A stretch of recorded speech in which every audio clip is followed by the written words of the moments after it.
This program is brought to you by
Does your stomach feel full, tight, or swollen after a meal?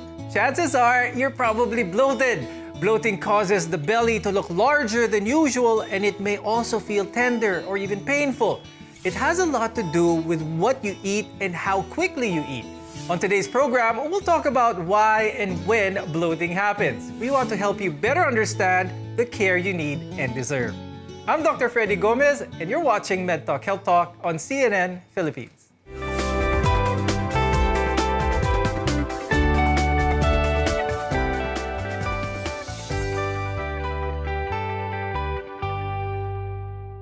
Bloating can get in the way of work or day-to-day activities, and it's common among both children as well as adults. To talk about this and more, let's welcome our guests. With us is Dr. Eric Yasay. He's a gastroenterologist and clinical associate professor at the UP-PGH. Also with us is Dr. Maricar Esculto-Can. She's an internal medicine specialist and clinical nutritionist from the Makati Medical Center. Now, gas is the most common cause of bloating. It builds up in the digestive tract when you inhale air or when undigested food breaks down.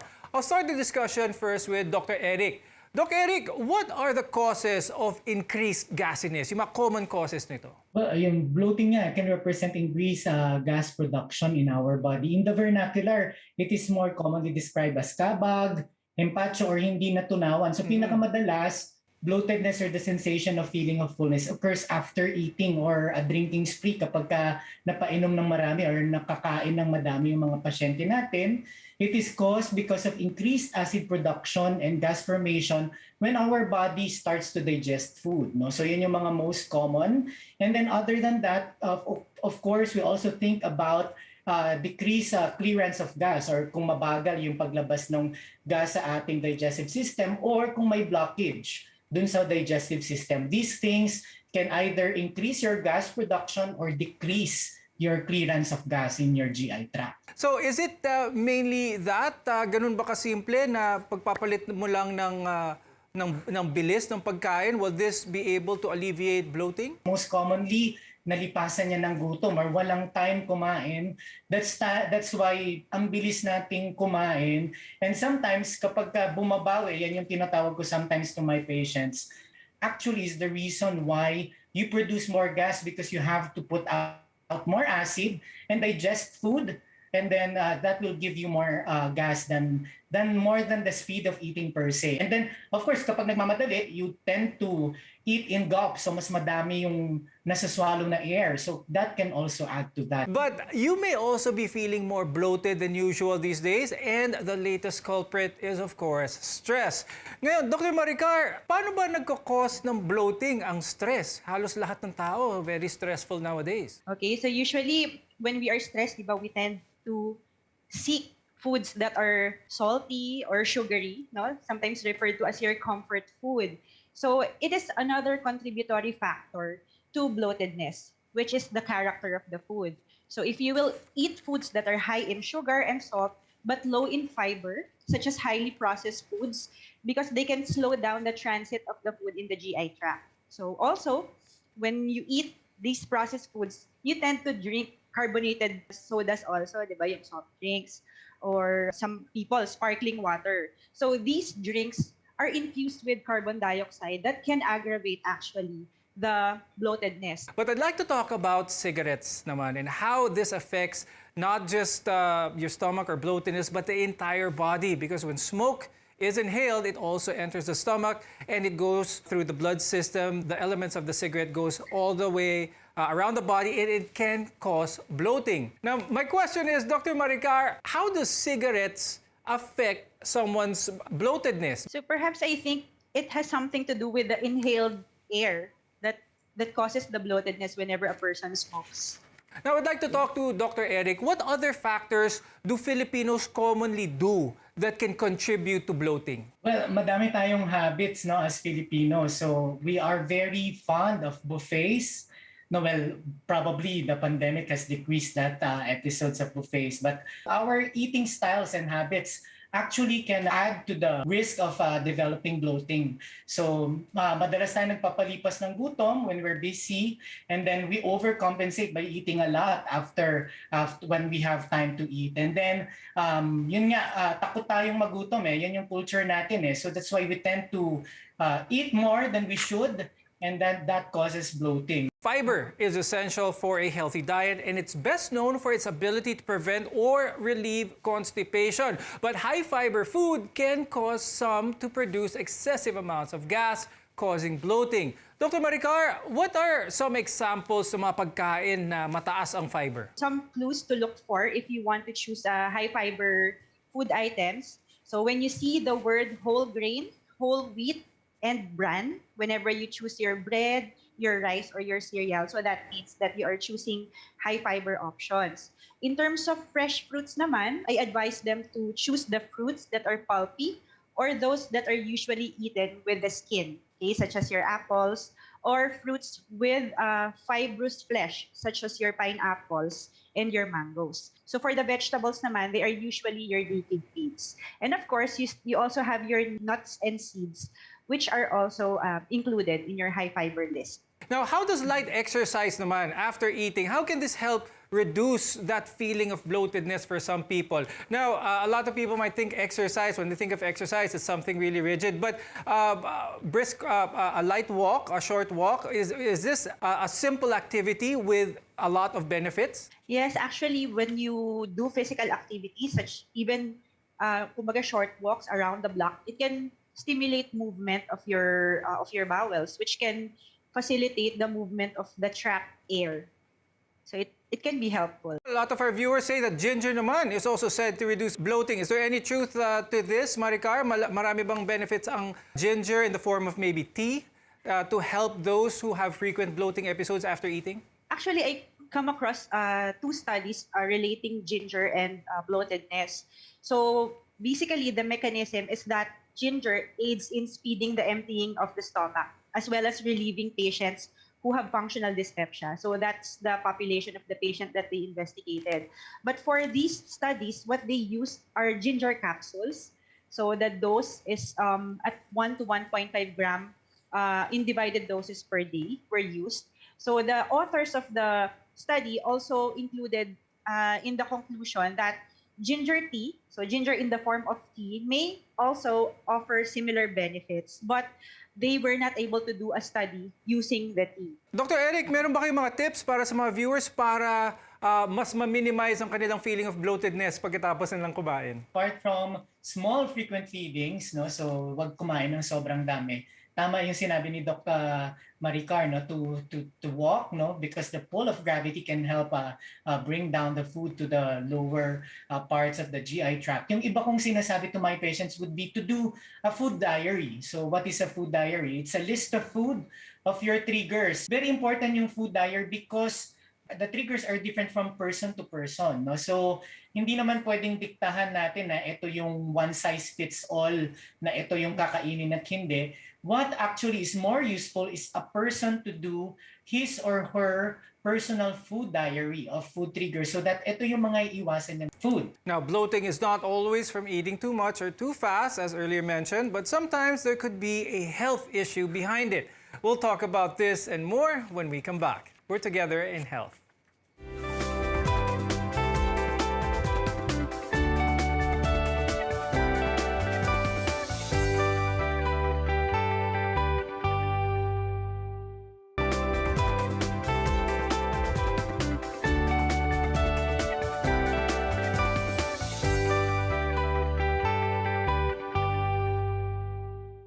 Bloating is usually normal, but it can also be something serious.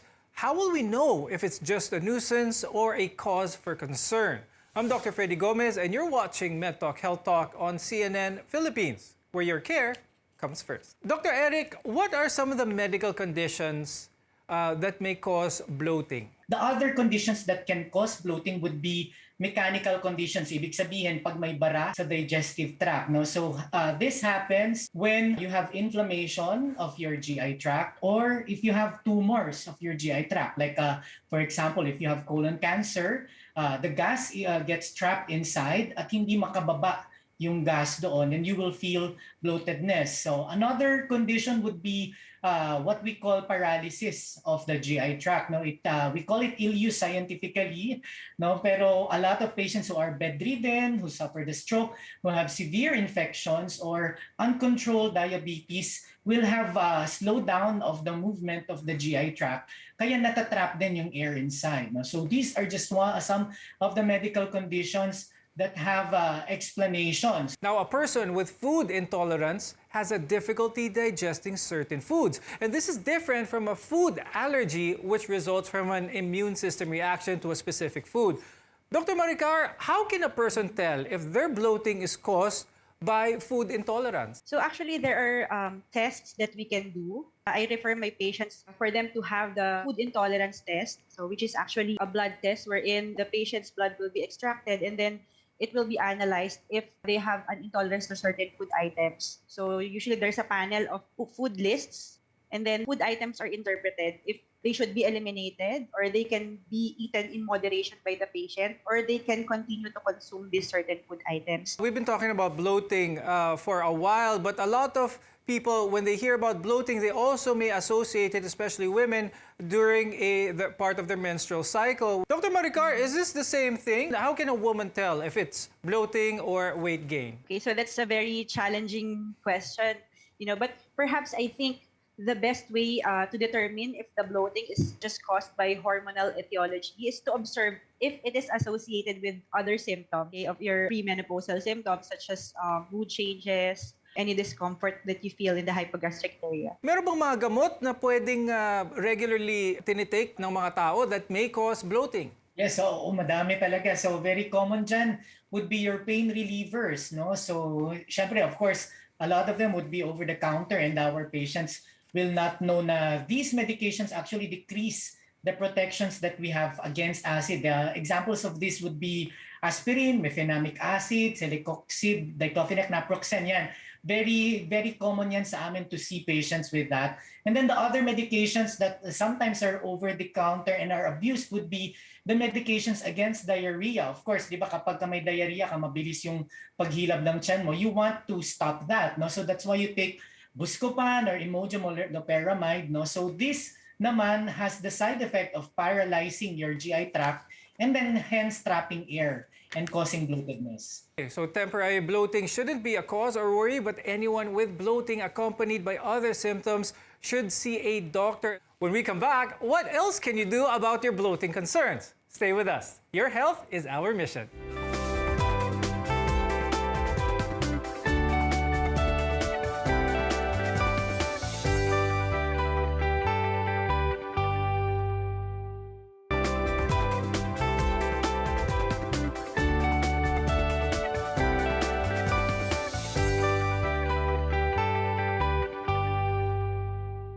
In most cases, the symptoms of bloating can be prevented by adopting a few healthy lifestyle changes. I'm Dr. Freddy Gomez, and this is MedTalk Health Talk on CNN Philippines, where your connection to healthcare. Swallowing air can be one reason why you're bloating, and there are a number of things that you can also avoid. And one of those we've been talking about is carbonated drinks, for example. Dr. Maricar, we've been talking about carbonated drinks, bawal ito, high salt, high sugary foods. What else? What other common foods do Filipinos eat na nakakapag-contribute sa bloating? Actually, isa sa hindi namin na-mention kanina, yung chewing of gum. Usually, it also causes bloatedness because when you chew gum, you also swallow air. Eating in a rush. So, yon kumbaga contributory din, which I think it was already mentioned na rin kanina.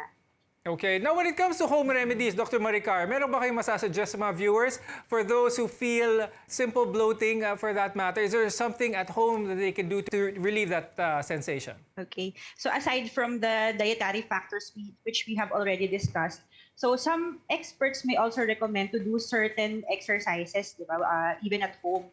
Kasi even if we encourage the patient to walk, it's difficult with our current restrictions. Okay, so there are some experts who say that there are certain yoga poses that the person can do to facilitate the relaxation of the hips and lower back, to facilitate the release of the gas that build up in the colon. So there are also abdominal massages that can be done. So usually it is done in a circular clockwise motion, starting from the right anterior hip bone, going up across the rib cage, and then down to the left anterior hip bone and across the hypogastric area or the Puson area. So you can do circular motions. But I would just like to remind that if you will do these exercises, at least give your stomach a time to empty. So that usually takes mga 2 to 3 hours. So if after that interval, you still feel uncomfortable and you still feel that there is trapped air in your tummy, so you can try to do these maneuvers at home. Okay, very good advice. First time I heard of those exercises. I'm going to try that next time I feel bloated. Now, Dr. Eric, the whole point of trying to relieve the symptoms of bloating is try to let the gas out, try to release that gas. But are there medications that you prescribe your patients who have a more difficult time, those with bloating sensations that last for more than 2 to 3 hours? We first try to analyze what causes the bloating. So if it's hyperacidity, we give antacids, so or and acid suppressants. So if there's a motility problem, ibig sabihin hindi gumagalaw talaga yung bituka, we can give prokinetics. So some of this would be, our viewers will be more familiar with Plasil, like metoclopramide and domperidone, or motilium. So these are just some of the medications that can make your GI tract move.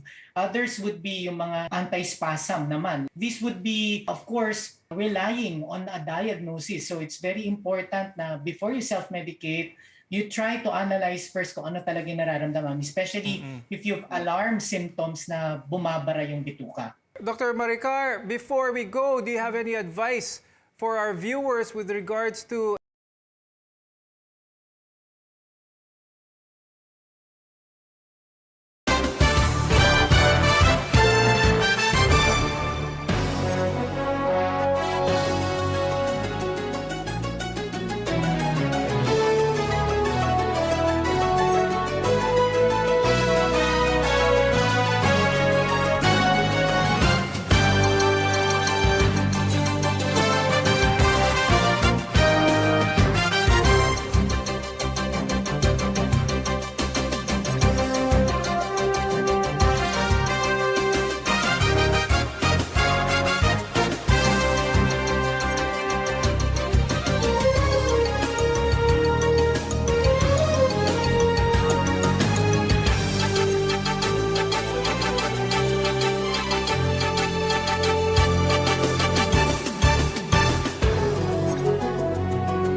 CNN Philippines Hour sa RPN-DZKI-IRIGA alas 6 hasta alas 7 ng manggi, Lunes hanggang Biyernes. CNN Philippines Hour.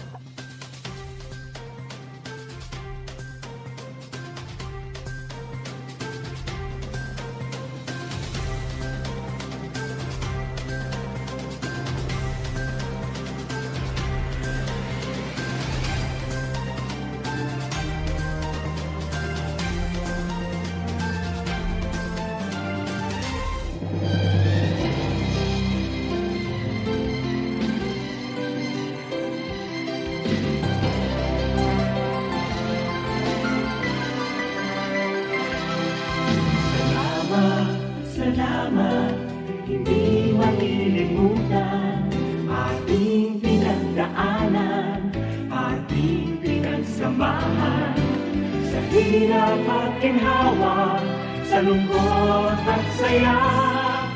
Salamat, salamat, salamat sa RPN. Noong simula pa lamang, kayo ang naging magulang. Sa aking bawat hakbang, turo niyo'y tamang daan. Sa aking mga pagsubok, kayo'y laging tumutok. Kayo na ang laging kapay, hanggang sa magtagumpay. Salamat, salamat, hindi malilimutan